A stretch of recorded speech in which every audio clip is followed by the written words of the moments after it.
Let me tell you something that happened at a conference center in Melbourne on April 16th that almost nobody is covering, honestly. Not the version where Harry walks out humiliated. Not the version where the room is empty and he stands at a podium talking to nobody. Those versions are all over YouTube right now, and I am going to be straight with you. They are not the full story, and some of them are not even close to true. But the true story? The true story is actually more interesting than the fake one. Because what happened at that conference involves a man who paid $50,000 for his last speaking engagement, who watched his ticket prices get slashed in half before he even landed in Australia, who stood up in front of a room that was not as full as anyone hoped, and then said something so raw and so specific and so human that it trended worldwide. And the fact that both of those things happened on the same day, in the same venue, within hours of each other. That tells you something about where Harry is right now that no viral thumbnail can capture. So let's go through all of it. The full picture. The numbers that are real and the numbers that are being exaggerated. The speech that genuinely moved people, and the much bigger story underneath all of it about what has happened to the Prince Harry speaking brand since that original dream of $1 million. A speech met the reality of the market, because that story is genuinely fascinating and genuinely sad. And depending on who you are and how you feel about Harry, either entirely his own fault or a reflection of something that was done to him. Let's start at the beginning. When Harry and Meghan left the royal family in January 2020, one of the first questions everybody asked was, how are they going to make money? The answer that their team started putting out almost immediately was speaking. Public speaking. Harry had a story that the world wanted to hear, a platform built on royal birth and military service and personal tragedy and mental health advocacy. And the theory was that corporate America would pay serious money to put him in front of their people. And for a while, the theory held up. In February 2020, just weeks after the Megxit announcement, Harry appeared at a JP Morgan conference in San Francisco. He spoke about his mental health journey, about grief, about Diana. And the fee? This is a reported figure, not confirmed by either side, but widely cited and never denied, was reportedly $1 million. $1 million. For one speech. Now think about that number for a second. Not with outrage. Just with clear eyes. $1 million to hear a man talk about his feelings for an hour. That is not a normal speaking fee. That is not what you pay for expertise or credentials or a track record of research. That is what you pay for proximity to something. For the feeling that the person standing at your podium is connected to a story that is bigger than any single room. That is what you pay for royal adjacency, for the Diana connection, for the fairy tale that briefly made the whole world watch a royal wedding in 2018. That was the asset. That was what Harry was selling. And in 2020, in the first flush of Megxit, with the world still fascinated and the brand still hot and the Netflix deal still being negotiated, that asset commanded $1 million per engagement. Fast forward to 2026. In March of this year, Harry appeared at the International Association of Privacy Professionals Global Privacy Summit in Washington. The fee, according to multiple reports, was $50,000, not $1 million. Not even close to $1 million. $50,000, which is, by any measure you want to apply, a significant number for most people in most contexts. But for a man who was reportedly earning 20 times that amount 6 years ago, it is a number that tells a story all by itself. And then came the Melbourne Summit announcement, the InterEdge Summit. A workplace mental health conference in Melbourne, April 15th and 16th, 2026. Harry would be the keynote speaker. The summit was positioned around psychosocial safety and leadership, and the kind of language that HR departments and corporate wellness teams respond to. The cause, supporting Lifeline NARM, Australia's 24-hour crisis support service, was entirely genuine and entirely worthy. The ticket prices when they went on sale in mid-March were, let's say, ambitious. Platinum package, $2,378 Australian dollars. Gold package, $1,978 for a 2-day conference at a venue in Melbourne on the subject of workplace mental health. These are not cheap tickets for most working Australians. These are the kind of prices that companies pay to send executives for development purposes, not the kind of prices that individuals pay out of personal interest. And the sales did not come in the way the organizers needed. On April 6th, 10 days before the summit, with Harry already booked and the marketing already out, the event added 2 new ticket tiers. a delegate package at $997, and a virtual attendance option at $498. The delegate package was more than 50% cheaper than the gold package. More than half price. Added, organizers said, to make the summit accessible to more people. That framing, accessibility, is the polite professional version of what was actually happening.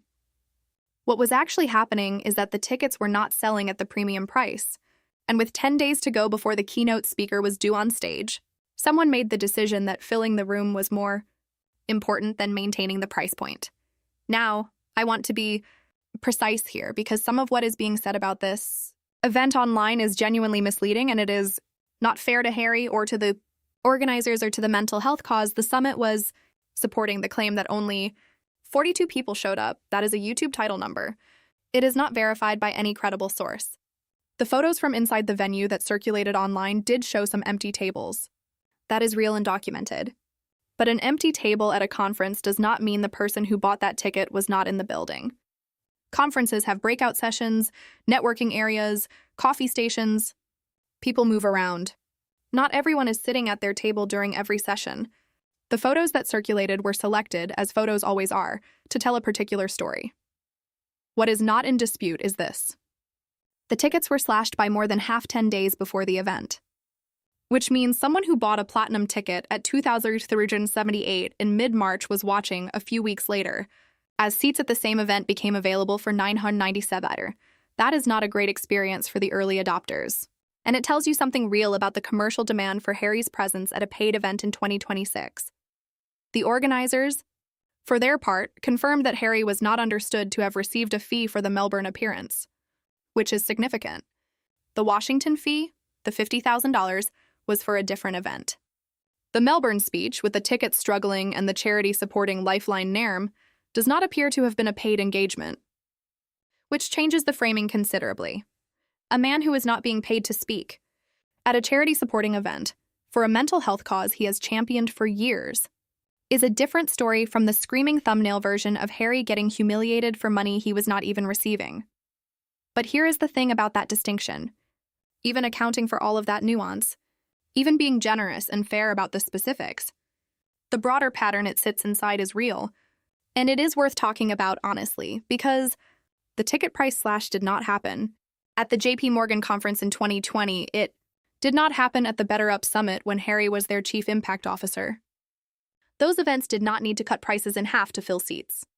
The market for Harry at those events was strong enough to hold. The market in Melbourne in April 2026 was not strong enough to hold. And that gap in between where the Harry speaking brand was and where it is a real and documented story. Not a YouTube fabrication. Not a hit job. A real story about supply and demand, about brand temperature, about what happens to the commercial value of celebrity when the celebrity in question has spent 6 years being one of the most divisive figures in global media. Now here is where the story turns. Because after all of that, the slashed ticket prices, the sparse-looking venue photos, the pointed commentary from critics who said Harry had no business speaking about workplace safety given the bullying allegations that followed him out of the palace, Harry got up on that stage and said something that went viral. Around the world, Meghan was sitting in the audience, watching. The conference was full enough to have a credible event. And Harry, in a conversation with former Australian politician and business leader Brendan Nelson, went somewhere nobody expected him to go. He talked about his mother, not in the carefully managed, PR-approved way he has sometimes talked about Diana in the past, not in the way where the words feel rehearsed and the grief feels performed, in the way where you can tell something real broke through the surface. He said that after his mother died, just before his 13th birthday, he did not want the job. He did not want the role. He told himself, he said, "Wherever this is headed, I don't like it." And then he said the thing that stopped the room. He said, "It killed my mom." 3 words. He said the institution, the role, the royal system, it killed his mother. And that he had spent years with his head in the sand about it, before eventually deciding that if he was going to be in this position, he might as well make it mean something. That is not a corporate speech. That is not a brand exercise. That is a 41-year-old man sitting on a stage in Melbourne saying something he has never said quite so directly in public before. Naming what he believes. In front of a room.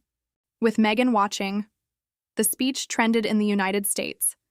It trended in the United Kingdom. It trended across multiple global markets. Not because of controversy, not because it started a fight, but because it was genuinely human and genuinely raw in a way that people had not expected from this particular event. One critic who had been hostile to the entire Australia tour wrote afterwards that after hearing Harry speak at the summit, she felt the sudden urge to invite him home for soup at an early night. Instead of the Duke, she said, the room saw a 12-year-old boy walking behind his mother's coffin, wanting the one thing he could never have again. That is a real thing. That happened. In the same venue where the ticket prices had been slashed in half. On the same day that commentators were writing about the empty tables in the room. And I want you to sit with those two things existing simultaneously. Because that is the truth of this story, and it is more complicated and more human than either side of the debate wants to acknowledge. The commercial story is real. The fee going from a reported $1 million to $50,000. The tickets being cut by more than half. The photos of open tables that circulated.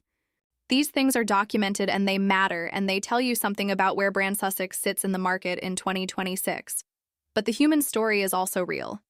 A man standing on a stage and saying his mother was killed by the thing he was born into. Using a workplace mental health conference as the moment to say, on the record, in front of an international audience, what he has always seemed to believe but never said quite so plainly. And the fact that both of those stories happened on the same day is not a contradiction. It is the whole picture. The brand is struggling. The speaking fees have fallen. The ticket demand is weaker than it was. And the man is still sometimes genuinely honest.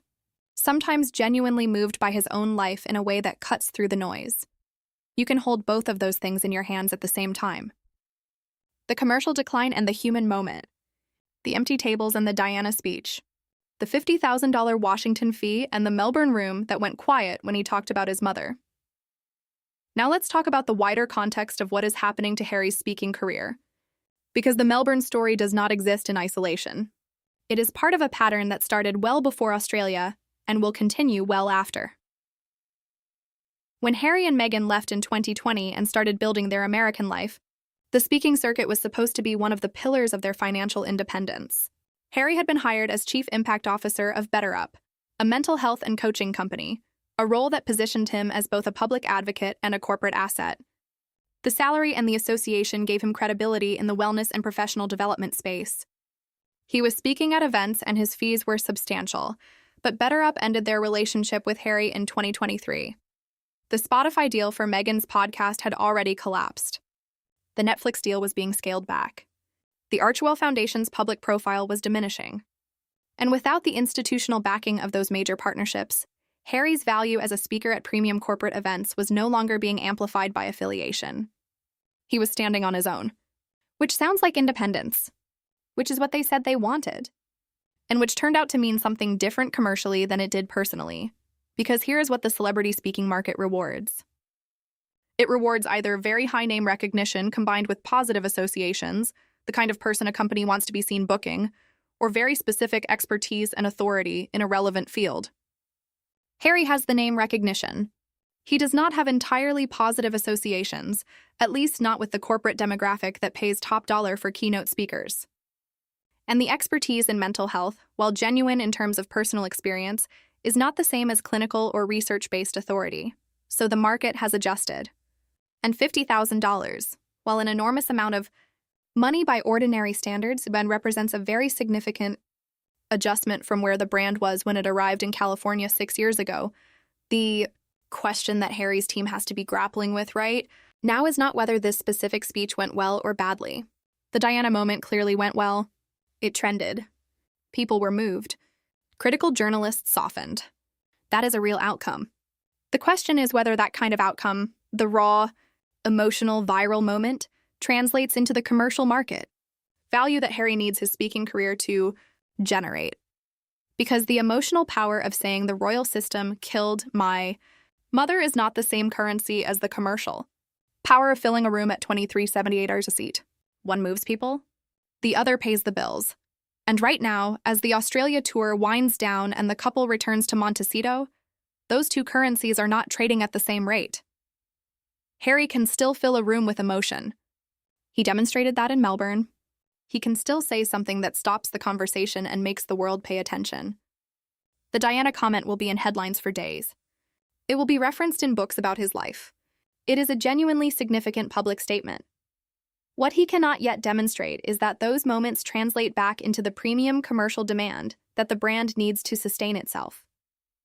The $50,000 Washington fee, the half-price Melbourne tickets, the venue photos with the open tables. These are not invented criticisms from people who dislike Harry. They are market signals. And market signals are honest in a way that press releases and PR statements rarely are. There is a version of Harry's future where this turns around. Where the Australia trip, the hospital visits, the war memorial, the Diana speech, even the MasterChef moment, even the controversy around the tickets, adds up to a rehabilitation of the public image that starts to translate back into commercial demand.